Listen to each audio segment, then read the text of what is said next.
और जिस विषय पर हम अध्ययन कर रहे वो विषय है एक ही बेटा। परमेश्वर के वचन को अधिक महत्व क्यों? और आई थिंक ये 16-17वां पार्ट होगा जिस पर हम अध्ययन कर रहे हैं। और उसके लिए हमने जो वचन चुना है वो वचन है भजन संहिता 138 वचन 2। वहां पे दाऊद जो परमेश्वर का सेवक, जो इज़राइल का एक ऐसा सामर्थ्य बादशाह होकर गया, वो कहता है मैं तेरे मंदिर की ओर दंडवत करूंगा और तेरी करुणा और सच्चाई के कारण तेरे नाम का धन्यवाद करूंगा। क्योंकि इसलिए धन्यवाद करूंगा, इसलिए दंडवत करूंगा क्योंकि वो कहता है तूने अपने वचन को अपने बड़े नाम से अधिक महत्व दिया है। Hallelujah, praise the Lord.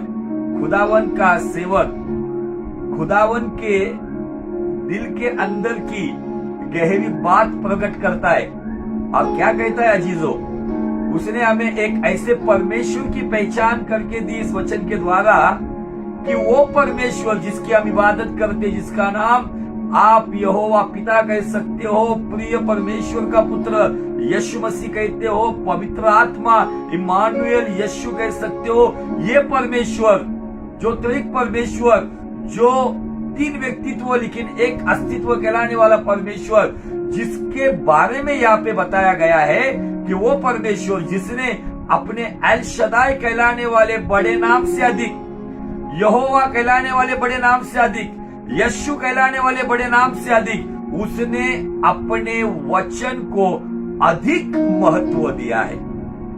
इसीलिए इस परमेश्वर को वचन का परमेश्वर कहा जाता है। God is word and word is God. हम जिस परमेश्वर की इबादत करते हैं वो परमेश्वर वचन का परमेश्वर है।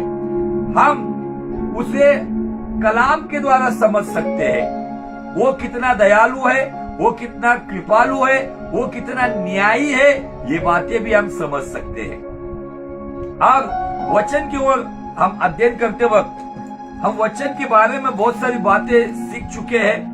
मैं क्षमा चाहता हूं कि पिछले 2 सप्ताह से मैं पेज पर नहीं आ सका। उसका कारण ये था कि तबीयत ठीक नहीं थी। दूसरा कारण ये था कि जब पिछले सप्ताह आना था लेकिन मैं आउट ऑफ स्टेशन था और वहां पे नेटवर्क प्रॉब्लम की वजह से मैं नहीं आ पाया। लेकिन खुदावन को धन्यवाद हो कि परमेश्वर ने इस शनिवार को आपके बीच मुझे लेकर आया। निश्चय मैं आज आपको बताना चाहता हूं कि ये जो कलाम है ये बेहतरीन कलाम है जिसमें परमेश्वर की पहचान है, परमेश्वर का अस्तित्व है, परमेश्वर का मूल स्वभाव है कि वो कैसा परमेश्वर है जो अपने बड़े चिन्ह चमत्कार को, अपने बड़े बड़े कामों को, वो अपने बड़े नामों को अधिक महत्व नहीं देता है, तो वो अपने वचन को इन सब बातों से अधिक महत्व देता है। अगर आपके जीवन में, अगर आपके विश्वास की नींव अगर वचन पर है तो आपका मसीह जीवन एक जीवंत मसीह जीवन होगा। लेकिन अगर वचन के अलावा जो भिन्न भिन्न प्रकार की बातें आज मसीहत में हम देख रहे हो, ये बातों के ऊपर अगर आपके विश्वास की नींव है तो मुझे आपको बताना है, खबरदार, ये नींव कभी भी उखड़ सकती है या ये नींव कभी भी गिर सकती है। अगर आपके जीवन में एक जीवंत मसीह जीवन जीना है, एक विश्वासी जीवन जीना है, एक परमेश्वर के साथ वफादारी का जीवन जीना है, तो उसके लिए आपको वचन की नींव पर चलना होगा। और हमने वचन का मकसद देखा है। अब वो मकसद हमें दूसरा पत्रस की किताब में हमने कुछ बातों के ऊपर अध्ययन करते हुए वो बातें हमने देखी जहां पर परमेश्वर का दास पत्रस उसके दूसरे पत्र में पहले अध्याय के 4 वचन में वो वचन का मकसद बताता है, वचन के पीछे का मकसद प्रकट करता है।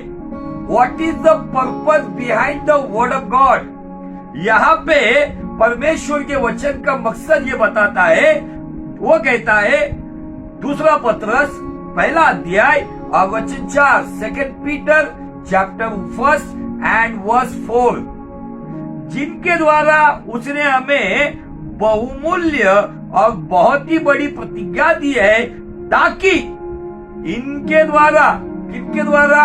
प्रतिज्ञाओं के द्वारा, आज्ञा के द्वारा, वचन के द्वारा, उसकी मर्जी के द्वारा जो बातें परमेश्वर ने हम पर उसके कलाम में प्रकट की है, उन प्रतिज्ञाओं के द्वारा या वचन के द्वारा वो कहता है, ताकि इन वचनों के द्वारा तुम उस सड़ाहट से छूटकर जो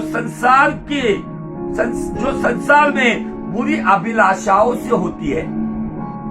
मकसद नंबर 1, उद्देश्य नंबर 1, पर्पज नंबर 1 यहाँ पे दिखता है। अब वो क्या है कि ये संसार में जो अभिलाषाओं के द्वारा जो सड़ाहट पैदा होती है, फिर वो अभिलाषा धन की होगी जिसे वासना कहा जाता है, धन की होगी जिसे लालच कहा जाता है, मन की होगी जिसे घमंड कहा जाता है। अगर ऐसे ये संसार की अभिलाषाओं से जो बाइबल हमें कहती है जो सड़ाहट को पैदा करती है, उस सड़ाहट से परमेश्वर का वचन नंबर 1 छुटकारा देता है, वर्ड डिलीवरेंस करता है। अब आगे बताया गया है, अभिलाषाओं से होती है ईश्वरीय स्वभाव के सहभागी आप हो जाओ। नंबर 2, पर्पस क्या है यहाँ पे? परमेश्वर के वचन का उद्देश्य यहाँ पे दूसरा दिखता है। उद्देश्य नंबर 2 कि हम खुदावन के समभागी बन जाए, हम खुदावन के उस ईश्वरी स्वभाव के समभागी बन जाए।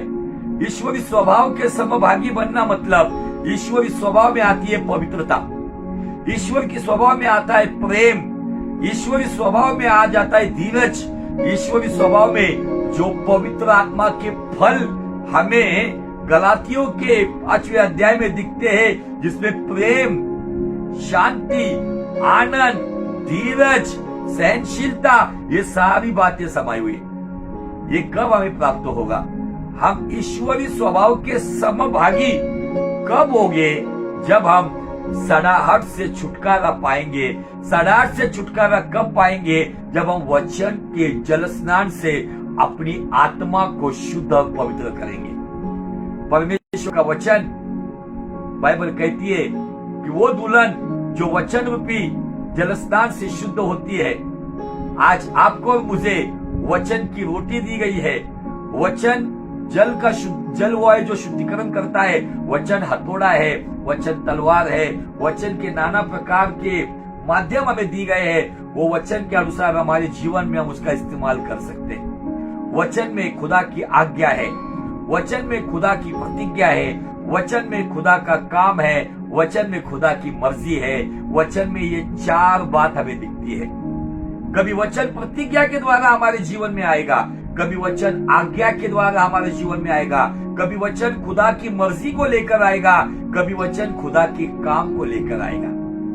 आपको और मुझे मर्जी हो, प्रतिज्ञा हो, काम हो या आज्ञा हो, अगर उस वचन को अपने जीवन में अव्वल स्थान देते हुए अगर हम कदम बढ़ाते, तो मुझे आपको बताना है अजीजों, ये संसार के अंदर जो अभिलाषाओं से सड़ाहट उत्पन्न होती है, हम मनुष्य, मैं ये नहीं कहते कि आप गिरोगे नहीं, बाइबल ये कहता है कि आप गिरो नहीं इसलिए स्थिर हो जाओ। अब जो कहता है कि नहीं मैं गिरूंगा नहीं, वो तो 100% गिरेगा। वचन हमें दिया गया, वचन की लाठी, वो वचन की लाठी अगर हमारे हाथ में है, तो पर्वत चढ़ते वक्त या पर्वत से उतरते वक्त ये वचन की लाठी हमें बैलेंस या नियंत्रण देते हुए हमें चढ़ाएगी और उतारेगी।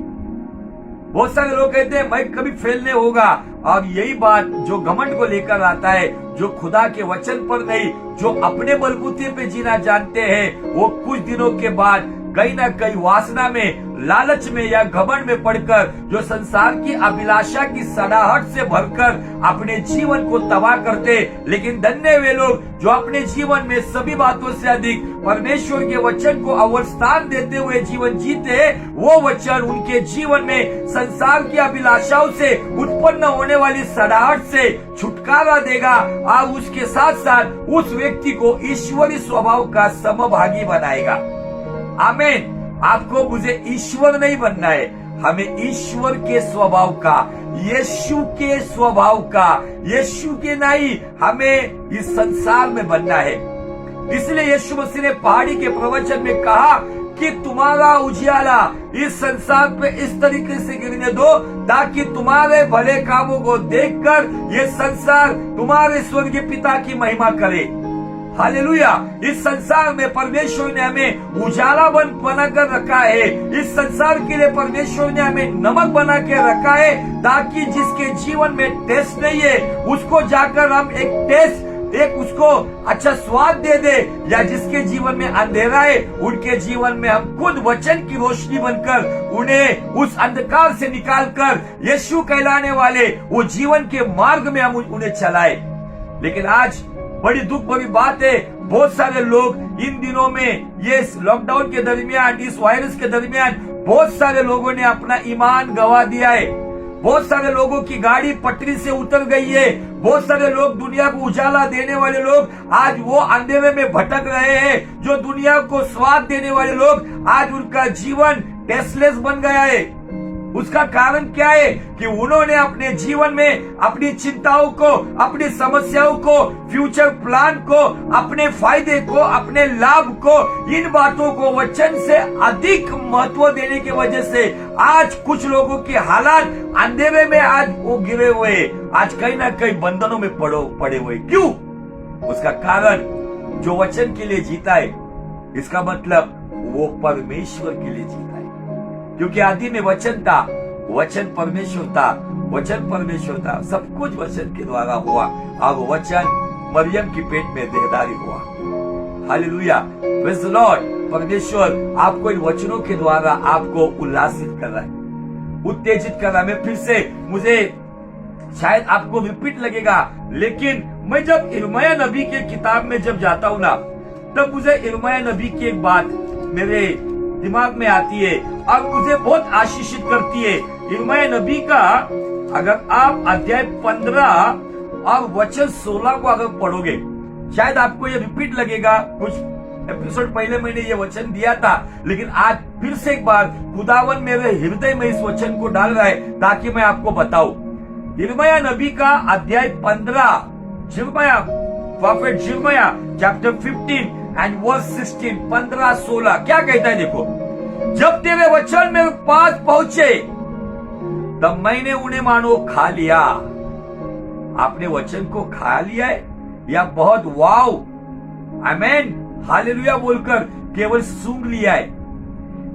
अगर कितना भी बेहतरीन खाना क्यों ना हो, उसका सुगंध आता है। सुगंध लेकर आपके शरीर को मजबूती नहीं मिलेगी जब तक वो खाने को आप सेवन नहीं करोगे, जब तक आप उसको खाओगे नहीं, अपने दांतों से चबाओगे नहीं, उसका पाचक रस आपके अंदर लोगे नहीं, तब तक वो आपके शरीर को ऊर्जा नहीं देगा, ताकत नहीं देगा। उसी के अनुसार यिर्मयाह नबी कहता है, जब तेरे वचन मेरे पास पहुंचे तब मैंने उन्हें मानो खा लिया और तेरे, देखो क्या कहता है, और मतलब एडिशनल बात, और तेरे वचन मेरे मन के हर्ष और आनंद का कारण हुए। घर में नया टीवी आया, यह आनंद है आपका? घर में नया फ्रिज आया, नया घर मिला, नई गाड़ी मिली, आपका विवाह हुआ, शादी हुई है, कुछ नया मोबाइल मिला, आपके मन का हर्ष और आनंद ये संसार की भौतिक बातें हैं या आपके मन का हर्ष और आनंद अगर परमेश्वर का वचन है? तो मुझे आपको बताना है, आप सब उठा के कह सकते हो कि मैं वचन से प्रेम करता हूं। जिसके जीवन में वचन से हर्ष आनंद नहीं है ना, अगर वचन आपको आपकी गलती दिखाता है, शायद एक प्रचारक प्रचार करता है, फिर वो पासवान हो या कोई भी हो, अगर वो प्रचार अगर आपको कहीं ना कहीं एहसास दिला रहा है कि आप गलत हो, तो इसका मतलब वो आपको टारगेट नहीं कर रहा है, तो वचन की तलवार अंदर जा रही है। आपका काम है उस वचन को आदर देते हुए अपने जीवन में जहां पर गड़बड़ी आए, उन गड़बड़ियों को छोड़कर एक अच्छा जीवन जिए। Hallelujah, praise the Lord. बहुत सारे लोग ऐसी सभाओं से उठ के चले जाते हैं और कहते हैं कि वचन के द्वारा हमें टारगेट किया जा रहा है। सॉरी, शायद कोई करता भी होगा टारगेट, लेकिन अगर वचन की तलवार काम कर रहा है तो आपको उस वचन को लेकर अपने जीवन को सुधारना है। यिर्मयाह नबी का ये स्टेटमेंट मुझे बहुत भाता है। वो कहता है, मैंने वचन को खा लिया है और तेरे वचन मेरे मन का हर्ष और आनंद बने। आगे देखो क्या कहता हूं, क्योंकि हे सेनाओं के यहोवा परमेश्वर मैं तेरा कहलाता हूं। Hallelujah, praise the Lord. अजीजों, हम गीत गाते हैं ना, तू मेरा है मैं तेरा हूं। ये कौन कह सकता है पता है? जो वचन को खाता है, फिर वो कड़वा है या मीठा है, तीखा है, जैसा भी आए, वो वचन की रोटी को जो खाता है ना, वो व्यक्ति के लिए वचन उसके मन का हर्ष और आनंद बनता है ना, वो व्यक्ति ये कह सकता है कि खुदावन मैं तेरा कहलाता हूं। गीत गाने से नहीं होने वाला ये। आज बहुत सारे सिंगर्स हैं हमारे समाज में, वर्शिपर नहीं है, इसलिए उनके टाइटल्स जब हम देखते हैं गॉस्पल सिंगर, वो खुद बताते हैं हम वर्शिपर नहीं है, हम सिंगर है। परमेश्वर सिंगर को ढूंढने नहीं आया है, परमेश्वर वर्शिपर को ढूंढने आया है। इस संसार में आदम और हवा को बनाने के पीछे का मकसद क्या था? कि उसे वर्शिपर चाहिए थे, सिंगर नहीं। आज परफॉर्मेंस करने वाले बहुत है, लेकिन डेडिकेशन करने वाले बहुत कम है। आज सिंगर बहुत है, लेकिन वर्शिपर बहुत कम है। आज इंस्ट्रूमेंट बजाने वाले वादक बहुत है, लेकिन आज अपने जीवन को समर्पण करने वाले बहुत कम है। वर्शिप खुदा को भाती है। एक सच्ची वर्शिप क्या है? जिसकी मिसाल हमें इब्राहिम ने दी है, कि जहाँ पे बाइबल में पहली बार वर्शिप लिखकर आया।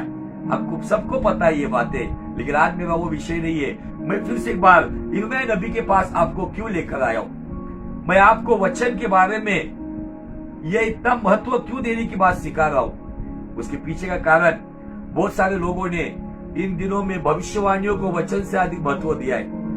बहुत सारे लोगों ने इन दिनों में अपने कामकाज को, अपने फ्यूचर प्लान को, अपने स्किन कॉन्शियस लोग बन गए, हेल्थ कॉन्शियस बन गए, अच्छी बात है, लेकिन क्या आप स्पिरिट कॉन्शियस हो? आपकी आत्मा को जो खाद देनी चाहिए, जो खुराक देनी चाहिए, क्या आप खुदा का कलाम जो यूहन्ना 6:63 में वो कहता है, यीशु मसीह की मेरा कलाम जीवन और आत्मा है। अगर आप उस कलाम के लिए जीवन जीते, उस कलाम के अनुसार जीवन जीते, तो मुझे आपको बताना है, आपके जीवन में खुशी हो या गम हो, इन दोनों परिस्थितियों में आप स्थिर रहते हो। निश्चय अब मनुष्य, निश्चय अभी गुस्सा आएगा, निश्चय नाना प्रकार की बातों से शैतान हमारे फोकस को बदलने की कोशिश करेगा। फोकस थोड़ी देर के लिए बदल भी जाएगा, लेकिन फिर से एक बार हमें एक अच्छा फोकस करना होगा। हमें वो दौड़ दौड़नी होगी जो खुदावन चाहता है। बहुत सारे लोग इन बातों में पीछे हट जाते हैं, बैकस्लाइड हो जाते हैं और अपनी चिंताओं में पड़ते हैं। मुझे महत्वपूर्ण बात क्या बतानी है, जो हमने दूसरा पत्रस 1:4 के अनुसार, वचन एक कैरेक्टर बनाता है। हालेलुया, वचन एक चरित्र बनाता है। और मुझे आपको बताना है कि ये चरित्र उसी व्यक्ति का बनेगा। अगर आप संसार की बातों पे अगर ज्यादा ध्यान लगाओगे, हम संसार में रहते हैं, लेकिन यीशु मसीह ने हमें बताया है, भले हम संसार में रहते हैं, लेकिन हम संसार के नहीं है। राइट? क्योंकि संसार से यीशु ने हमें अलग किया है, हमें चुना है, अपने बेशकीमती अनमोल लहू से हमें खरीद लिया है। इसलिए हम खुद के मालिक नहीं है, तो इन शरीर के अंगों से, जीवन से हम उसकी महिमा करते रहे। आमीन। एक अच्छा चरित्र एक बड़ी संपत्ति, एक बड़ा धन है। लोगों के पास अगर आप जाकर देखोगे ना, धन दौलत है, शोहरत है, सब कुछ है, लेकिन एक अच्छा चरित्र नहीं है। एक अच्छा चरित्र बहुत कम है। पवित्र जीवन के बारे में प्रचार करना बहुत इजी है, लेकिन पवित्र जीवन जीना थोड़ा सा मुश्किल है, लेकिन नामुमकिन नहीं है। और पवित्र जीवन आप कब जियोगे पता है? जब आपके जीवन में सब बातों से अधिक परमेश्वर के वचन को अगर अधिक महत्व है। परमेश्वर के वचन को महत्व मतलब मैं फिर से दोहराना चाहता हूं, परमेश्वर के वचन में आज्ञा दी गई है ना? आज्ञा दी गई है, एक दूसरे को क्षमा करो, क्षमा मांगो, प्रेम रखो, नाना प्रकार की आज्ञा है। परमेश्वर के वचन में प्रतिज्ञा है। प्रतिज्ञा कब पूरी होती है? जब मैं आज्ञा का पालन करता हूं। प्रतिज्ञा में क्या कहा है? तुम मुझे ढूंढोगे तो पाओगे, खटखटाओगे तो खोला जाएगा। प्रतिज्ञा नए नियम की भी है, पुराने नियम की भी है। वचन में परमेश्वर की मर्जी है। मेरी इच्छा है कि आपका पवित्रीकरण हो, व्यभिचार में आप ना बने हो। वचन में परमेश्वर का काम है, ये मेरा काम, मैं भेज रहा हूं सेवक का ही है, जाकर करो। अगर ये चार बातों का अगर आपके जीवन में अगर एक बड़ा इंपैक्ट और बड़ा प्रभाव है, तो मुझे आपको बताना है, दुष्ट रोज नए नए पैतरे आपके ऊपर आजमाएगा, नई नई युक्तियों को लेकर आएगा। लेकिन अगर आपके जीवन में सभी बातों से अधिक वचन को अगर महत्व है, तो मुझे आपको बताना है, उसकी कोई भी चाल आपके ऊपर कामयाब नहीं होगी। आपको पता है कि जब यीशु मसीह के साथ दुष्ट की वार्तालाप हुई, जब बातचीत हुई, यीशु मसीह वो 40 दिन के उपवास प्रार्थना से जब बाहर आया, तो शैतान ने उसको वचन से बात की। लेकिन मुझे आपको बताना है, अगर आपको एक पता है तो उसको 10 पता है, इसलिए आपको वचन से भरा हुआ चाहिए, वचन से भरी हुई लोग चाहिए। कलीसियों की कलीसिया के बारे में ऐसा लिखा है, मसीह के वचन से भर जाओ। आप किस बातों से भरे हुए? ज्ञान से, संसार की बातों से, धन दौलत से, अच्छी बात है, लेकिन इन सब बातों से अधिक आप और मैं वचन से भरे हुए होना चाहिए। वचन से भरे हुए मतलब परमेश्वर से भरे हुए। हालेलुया। यीशु मसीह के साथ वार्तालाप किया उसने, अगर तू परमेश्वर का पुत्र है तो इन पत्थरों से रोटी बना। तो यीशु मसीह ने क्या कहा? ऐसा लिखा है कि मनुष्य रोटी से नहीं, तो खुदा बाप के मुंह से निकलने वाले वचन से जिएगा। उसको सारे संसार की शोहरत दौलत दिखाकर कहता है, अगर तू मुझे नमन करेगा तो ये सारी शोहरत दौलत तुझे मिलेगी। यीशु मसीह कहता है, ऐसा लिखा है कि तू अपना परमेश्वर उसके सामने नमन कर। वो कहता है, फिर वो कहता है, ऐसा लिखा है दुष्ट यहां से तू उड़ी मारेगा तो भजन संहिता 91 में दिए गए उसके दूत तुझे थामेंगे, तुझे गिरने नहीं देंगे। यीशु मसीह कहता है, ऐसा लिखा है, तू अपने परमेश्वर की व्यर्थ परीक्षा ना ले। Hallelujah, praise the Lord. परमेश्वर का पुत्र था वो। पहला आदम शरीर से आया, आखिरी आदम आत्मा से आया। उसको लगा जैसे पहले आदम को उसने चपेटे में ले लिया, वो सोच रहा था आखिरी आदम को भी ले लूं, लेकिन वो खुद वचन से भरा हुआ। यीशु मसीह जब मुंह खोलता था तो वचन की बातें करता था, पुराने नियम की प्रतिज्ञाओं को सामने रखता था, पुराने नियम की भविष्यवाणियों को प्रकट करता था। यीशु मसीह पिता की आज्ञा, पिता की मर्जी को सामने रखता था। इसीलिए जब उसको कहा जाता था, जब चेले खाना लेकर आए और उस सामरी स्त्री को जाने के बाद चेले कहते, हे रब्बी खाना खा ले, तब वो कहता, मेरा खाना मेरे पिता के काम को दर्शाता। मेरा खाना मतलब मेरे पिता का काम और उसकी मर्जी है, क्योंकि मैं वचन बनकर आया हूं। मुझे वचन फैलाना है, मुझे वचन बताना है, मुझे वचन का खुद पालन करना है और मुझे ये बात सिखानी भी है। Hallelujah, praise the Lord. वचन एक अच्छे चरित्र को जन्म देता है। भले संसार मूर्ख कहेगा, लेकिन स्वर्ग आपको बुद्धिमान कहेगा। भले संसार आपको तुच्छ समझेगा, लेकिन स्वर्ग आपको वो जलाल का मुकुट पहनाएगा। नाना प्रकार की परीक्षा आएगी। परीक्षा से छुटकारा परमेश्वर का वचन देगा। संसार के अभिलाषाओं की सड़ाहट तक पहुंचाने वाली बातें जो संसार में है, उससे छुटकारा कौन देगा? खुदा का वचन। आमीन। हमने पिछले 2 हफ्ते पहले इब्राहिम के जीवन से देखा और उसी पर थोड़ा सा और आगे जाके हम कुछ बातों पर अध्ययन करेंगे। हमने अध्ययन किया था 15 वचन में इब्राहिम को जब परमेश्वर का दर्शन हुआ तो वो दर्शन कैसे हुआ?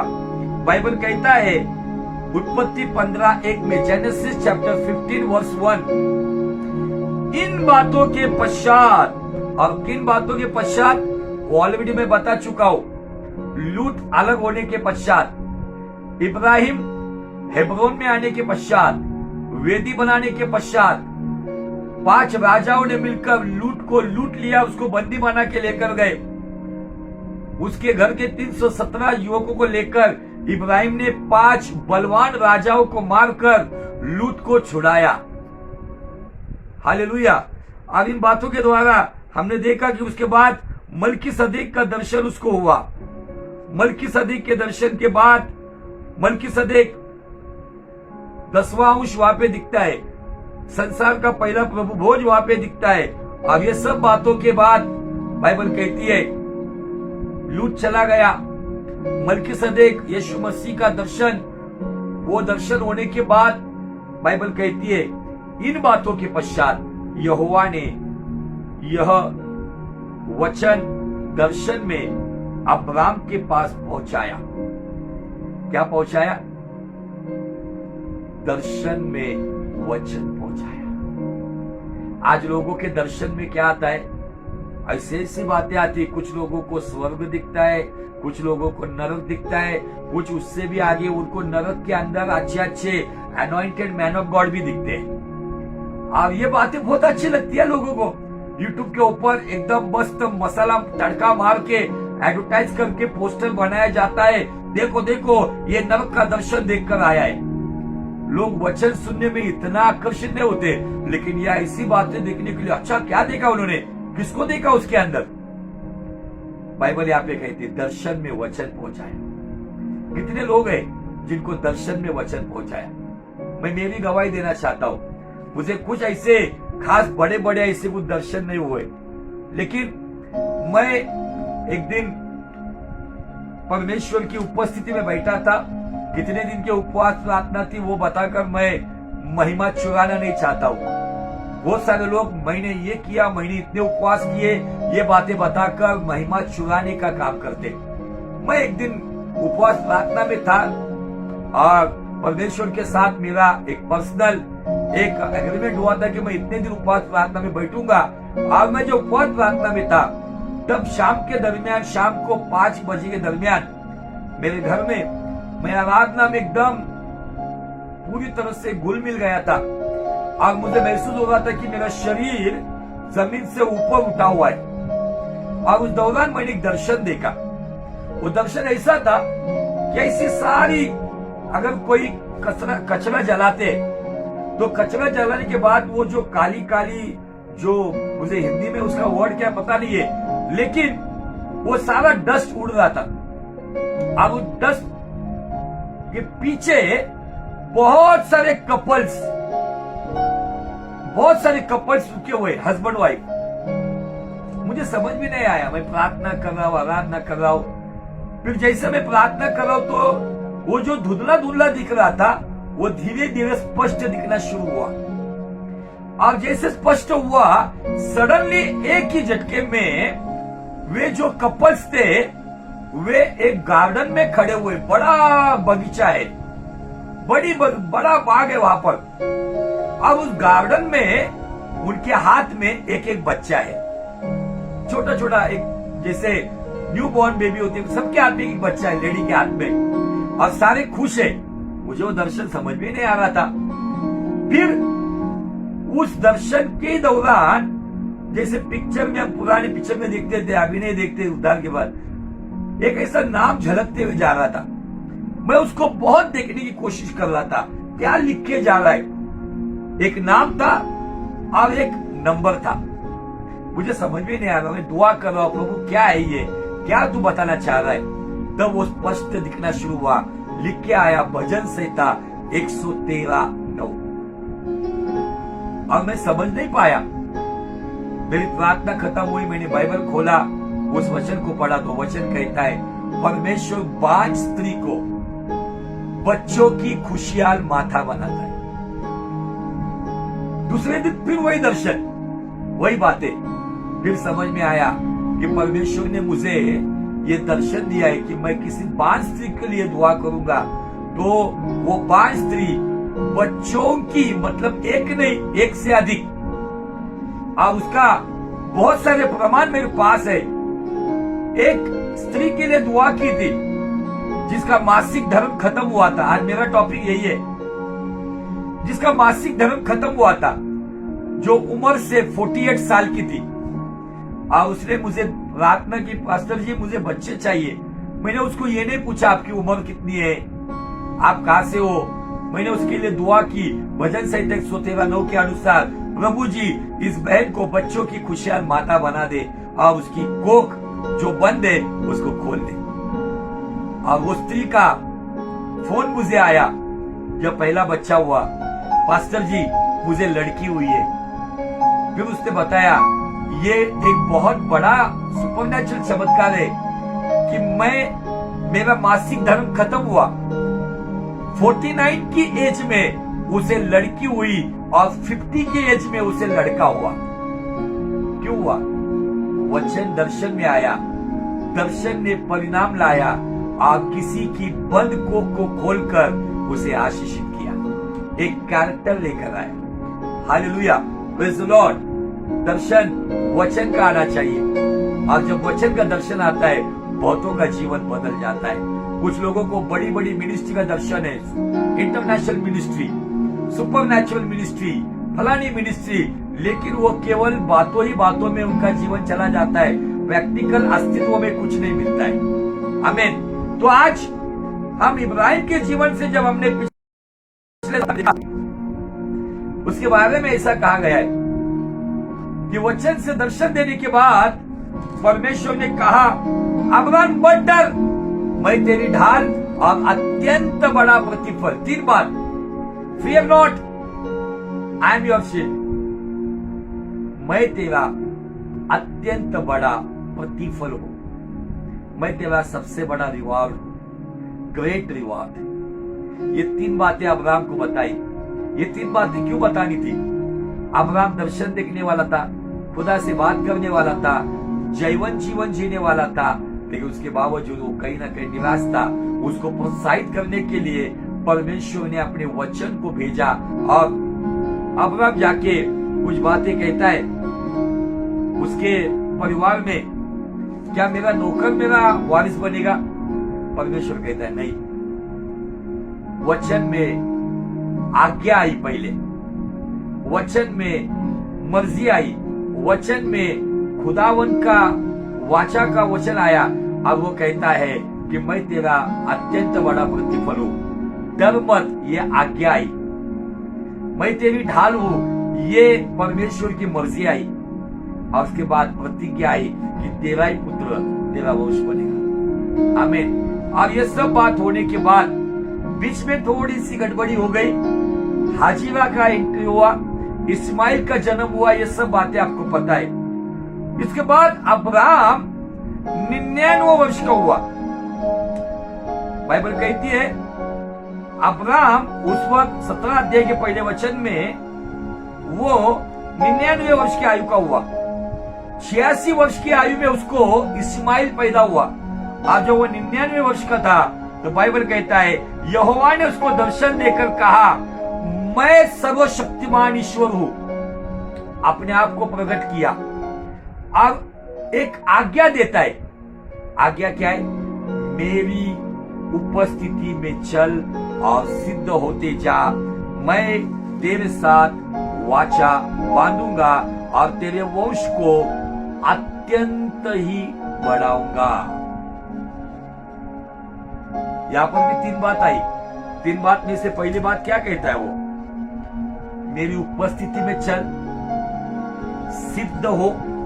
और तीसरी बात वो कहता है कि मैं तेरे वंश को बढ़ाने की वाचा भी कर देता हूं। ये 3 बातों के बाद बाइबल कहता है अब्राहम मुंह के बल गिरा और परमेश्वर उससे यो बातें करता गया, देख मेरी वाचा तेरे साथ बंधी रहेगी, इसलिए तू जातियों के समूह का मूल पिता हो जाएगा। इसलिए अब तेरे नाम अब्राहम न रहेगा, परंतु तेरा नाम अब्राहम होगा, क्योंकि मैंने तुझे जातियों के समूह का मूल पिता ठहरा दिया है। अब यहाँ पे प्रतिज्ञा आई। ये प्रतिज्ञा को लेकर अब्राहम अपने जीवन में चलता रहा। थोड़ा बीच का पार्ट कट करके आगे 15 वचन में अगर जाएगा, वहां पे वो और एक प्रतिज्ञा देता है। फिर परमेश्वर ने अब्राहम से कहा, तेरी जो पत्नी साराई है उसको तू अब साराई नहीं कहना, उसका नाम सारा होगा। क्यों होगा? मैं उसको आशीष दूंगा और तुझको उसको उसके द्वारा एक पुत्र दूंगा, और मैं उसको ऐसी आशीष दूंगा कि वो जाति जाति की मूल माता हो जाएगी, और उसके वश में राज्य राज्य के राजा उत्पन्न होंगे। उसके वंश में राज्य राज्य के राजा उत्पन्न हो। किसके वंश में? अब्राहम के वंश में। किसकी कोख से? सारा की कोख से। किस आयु में? 90 साल की सारा और 100 साल का अब्राहम। इस परिस्थिति में बाइबल कहती है कि परमेश्वर की प्रतिज्ञा आई। ये प्रतिज्ञा को देखकर शायद कुछ समय के लिए सारा हंसी होगी, शायद इब्राहिम ने थोड़ा सा विश्वास दिखाया होगा, लेकिन उन्होंने क्या किया इसके बारे में एक सबूत हमें मिलता है। अब हमें इब्रानी का 11 अध्याय में मिलता है, और वहां पर एक बहुत अच्छी बात हमें दिखती है। वो बात क्या है? इब्रानी का 11 अध्याय और वचन 11, गौर से सुनो। 11:11, विश्वास से सारा ने आप बूढ़ी होने पर गर्भ धारण करने की सामर्थ पाई। विश्वास से गर्भ धारण करने से सामर्थ। विश्वास आया कहां से? विश्वास सुनने से, सुनना मसीह के वचनों से। उसने परमेश्वर का सुना, वो विश्वास धारण किया, और विश्वास धारण होने के साथ गर्भ धारणा हो गई। अब आगे दिया है, क्योंकि उसने प्रतिज्ञा करने वाले को सच्चा जाना था। इस कारण एक ही जन से जो मरा हुआ सा था, अभी एक ही जन कौन? जो मरा हुआ था, ये कौन? इसके लिए आपको समझना है, यहाँ पे एक्चुअल मरी हुई बात नहीं। बाइबल ये मरी हुई स्थिति को क्या कहता है, ये वचन को पढ़कर मैं बताऊंगा। जो मरा हुआ था, मरा हुआ सा था, मरा हुआ था नहीं, मरा हुआ सा था, आकाश के तारे और समुद्र के तीर की बालू के समान अगणित वंश उत्पन्न होंगे। अब ये मरा हुआ क्या है ना, उसको समझने के लिए रोमियो 4 अध्याय और वचन 19 क्या कहता है, देखो।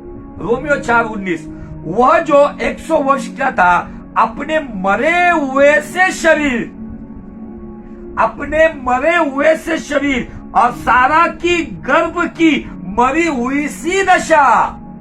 मतलब क्या? अब्राहम की मरी हुई जवानी और सारा का मरा हुआ गर्भ, जो उसका मासिक धर्म खत्म हुआ था। लेकिन हमने जो इब्रानी 11:11 में पढ़ा, वहां पे क्या दिया है? उसने विश्वास ही से गर्भधारणा प्राप्त की, क्योंकि प्रतिज्ञा देने वाले को उसने सच माना। इसीलिए उस पर ईमान रखने की वजह से सारा नाम का एक चरित्र उत्पन्न हुआ, जो 90 साल की आयु में एक पुत्र को जन्म देती है। उस पर ईमान रखने से, प्रतिज्ञा पे विश्वास करने की वजह से अब्राहम नाम का एक चरित्र में दिखता है, जो सारे राष्ट्रों का पिता बन गया है। Hallelujah, praise the Lord. प्रतिज्ञा को लेकर जब हम जीवन जीते ना, असंभव बातें संभव हो जाती है। प्रतिज्ञा को लेकर, प्रतिज्ञा वो ओटीपी है। गौर से सुनो, प्रतिज्ञा आशीष की ओटीपी है। जब समय आने के बाद जब उस ओटीपी को आप अप्लाई करते हो ना, तो डिलीवरी आपको मिल जाती है। Hallelujah, praise the Lord. और एक और बेहतरीन बात मैं आपको बताना चाहता हूं। वो कैसे हुआ, किस तरीके से हुआ। जब ये प्रतिज्ञा आई, सारा थोड़ी सी मुस्कुराई, फिर हम उसके बाद देखते कि सदोम अमोरा का नाश हुआ, सदोम अमोरा विनाश हुआ, मोआब और अम्मोन वंश का जन्म हुआ। उसके बाद बाइबल कहती है कि अब्राहम वहां से निकलकर, मतलब निकलकर बेरशेबा की तरफ आया और शूर कहलाने वाले जंगल में आया। अब उस दौरान बाइबल ऐसी कहती है, देखो यहाँ पे, प्रतिज्ञा पे ईमान करने के द्वारा असंभव बात संभव कैसी बनी। प्रतिज्ञा वचन के द्वारा एक अच्छा चरित्र कैसे पैदा हुआ, उसका एक जीता जागता सबूत मैं आपको देना चाहता हूँ। गौर से सुने इस वचन को। उत्पत्ति का 20 अध्याय वचन 1। फिर अब्राहम वहां से निकलकर दक्षिण देश के आकर कादेश और शूर के बीच में ठहरा। ये बेरशेबा का पार्ट है, वो हेब्रोन में था। वहां से निकलकर, लेकिन हेब्रोन से निकलकर कादेश के इस शूर जंगल में वो आया। उसके दौरान जो घटनाएं हुई हमें पता है। स्वर्गदूतों का आना, सारा को कहना वसंत ऋतु जब आएगा तू अपने गोद में बच्चे को पाएगी, ये सब हुआ। फिर सदोम अमोरा का नाश हुआ, उसके बाद की घटना है। और शूर के बीच में ठहरा और गरार में रहने लगा। और अब्राम ने अपनी पत्नी सारा के विषय में कहा, वो मेरी बहन है। गौर से सुनो, वो मेरी बहन है। इसलिए गरार के राजा अबीमेलेक ने दूत भेजकर सारा को बुलवा लिया। और रात को परमेश्वर ने स्वप्न में अबीमेलेक के पास आकर कहा, सुन, जिस स्त्री को तूने रख लिया है उसके कारण तू मर जाएगा, क्योंकि वो सुहागिन है। आपको समझ में आ रहा है मुझे बताने जो बात? जब आपको प्रूफ के साथ मैं दिखाना चाहता हूं, जब सारा पुत्र जनेगी, ये भविष्यवाणी आई, तो अब्राम ने सारा की उम्र क्या बताई। देखो 17 अध्याय और वचन 17 में, अब्राम मुंह के बल गिर पड़ा और हंसा और मन ही मन कहने लगा, क्या 100 वर्ष का पुरुष से संतान होगी? क्या सारा जो 90 वर्ष की उसको पुत्र जनेगी? मतलब 90 साल की स्त्री को एक राजा उठा के लेके जाता है। मतलब आपको समझ में आ रहा है? प्रतिज्ञा ने क्या किया पता है? सारा ने प्रतिज्ञा पर विश्वास किया। इब्रानी 11:11 के अनुसार वो कहता है कि उसने प्रतिज्ञा पर विश्वास किया और प्रतिज्ञा देने वाले को सच माना। इसलिए विश्वास से बुढ़ापे में उसने गर्भ धारणा करते हुए एक हेल्दी बच्चे को जन्म दिया। और यहाँ पे 90 साल की उम्र में उसको एक राजा उठा के लेके जा रहा है। ये आपको, ये बात आपके दिल को पटती है क्या? 90 साल में क्या हालत होगी? बाइबल कहती है रोमियो 4:19 में, सारा का गर्भ मरा हुआ सा था। और ऐसे हालात में ऐसी स्त्री को कोई राजा उठा के लेके जा रहा है, क्या ये बात हमारे जहन को पटती है क्या? क्यों उठा के लेके गया राजा उसको? ये प्रकाशन है। शायद आपने सुना होगा, किसी और सेवक से सुना होगा, लेकिन जो मुझे प्रकाशन मिला है, ये प्रकाशन ये है, जब आप प्रतिज्ञा को लेकर जीवन जीते हो, प्रतिज्ञा आपको निखारती है, प्रतिज्ञा आपको संवारती है, आज्ञा आपको बनाती है, आपके शारीरिक जीवन को भी बदलती है। प्रतिज्ञा 90 साल की उम्र में आई। वो 90 साल की उम्र में अबीमेलेक उसको उठा। क्या वो राजा के पास रानियां नहीं थी? और सेकेंड थिंग बताना चाहता हूं, ये भी बहुत इंटरेस्टिंग है। अब्राम गरार देश में आने के बाद अपनी पत्नी को बहन क्यों कहता है? क्योंकि उसके अंदर आगे जाकर आप पढ़ेगा तो उसको डर पैदा हुआ, क्योंकि सारा ने जैसे वो हंसी उस वक्त, लेकिन उससे प्रतिज्ञा के बारे में वो गंभीर हो गई। हम भी कभी कभी वचन, ऐसा होगा क्या? हम भी कभी कभी हंसते, लेकिन आपको गंभीर होना है। सारा जैसे वचन के बारे में उसने अपने बुढ़ापे से अधिक, अपने बांझ कोख से अधिक, अपने नाम धराई से अधिक उसने वचन को अधिक महत्व दिया, वचन ने उसको महत्व दिया। अब 90 साल की बुढ़िया 18 साल की जवान बन गई और उस जवान स्त्री के ऊपर उस राजा की नजर, वो मोहित हो गया और वो सारा को उठा के लेके गया। समझ में आ रहा है? ये प्रकाशन जब मुझे मिला मैं बहुत आशीषित हुआ और मुझे विश्वास हुआ कि मेरा परमेश्वर कुछ भी कर सकता है। सुपरनैचुरल काम आज भी हो सकता है। कब? जब मैं सब बातों से अधिक, मेरे दुखों से अधिक, मेरे अपमान से अधिक, मेरे नुकसान से अधिक, मेरे बड़े नाम से अधिक, मेरे ज्ञान से अधिक, मेरी पर्सनैलिटी से अधिक, मेरे मिनिस्ट्री से अधिक, मेरे अभिषेक से अधिक, मेरे परिवार से अधिक, अगर मैं मेरे जीवन में वचन को अधिक महत्व देता हूं तो वो परमेश्वर वचन का है जो वचन के अनुसार मेरे जीवन में अधिकाई से काम करता है। Hallelujah, praise the Lord. ये बात बहुत इंटरेस्टिंग है। अब्राहम को डर था, मेरी पत्नी ने प्रतिज्ञा को ग्रहण किया, क्योंकि अब्राहम भी प्रतिज्ञा को ग्रहण करने की वजह से उसकी भी मरी हुई जो उसकी जवानी थी वो पूरी तरह से बदल गई थी। अब्राहम की जो मरी हुई स्थिति थी वो पूरी तरह से बदली हुई थी। हालेलुया, क्या अद्भुत बातें परमेश्वर के वचन में हमें दिखती है। शायद मेरा टाइम थोड़ा सा 5-10 मिनट बढ़ रहा है, लेकिन मैं कितने लोग देख रहे उसे भी मैं सोचता नहीं हूँ। भले आप मुझे 2 या 3 लोग देखने वाले क्यों ना हो, लेकिन मैं आपको ब्लेस करना चाहता हूँ वचन के द्वारा। सारा की 90 साल की जवानी, 90 साल का बुढ़ापा और अब्राहम के 100 साल के बुढ़ापे को जवान किसने बनाया? वचन रूपी जल स्नान, वो प्रतिज्ञा से उन्होंने अपने आप को नहलाया। इसलिए जब गरार में गया तो आपके अंदर डर आया, मेरी पत्नी इतनी खूबसूरत दिख रही है, इसके वजह से अबीमेलेक मेरी गर्दन उड़ा सकता है। वो उसको बहन कहलाता है, वो उस देश में उसको अपनी बहन बताता है और अबीमेलेक जो उसको उठा के लेके जाता है, परमेश्वर कहता है तूने एक नबी की पत्नी को उठा के लेके आया, वो एक सुहागिन है। तब अबीमेलेक कहता है अरे अब्राहम ने तो कहा वो उसकी बहन है।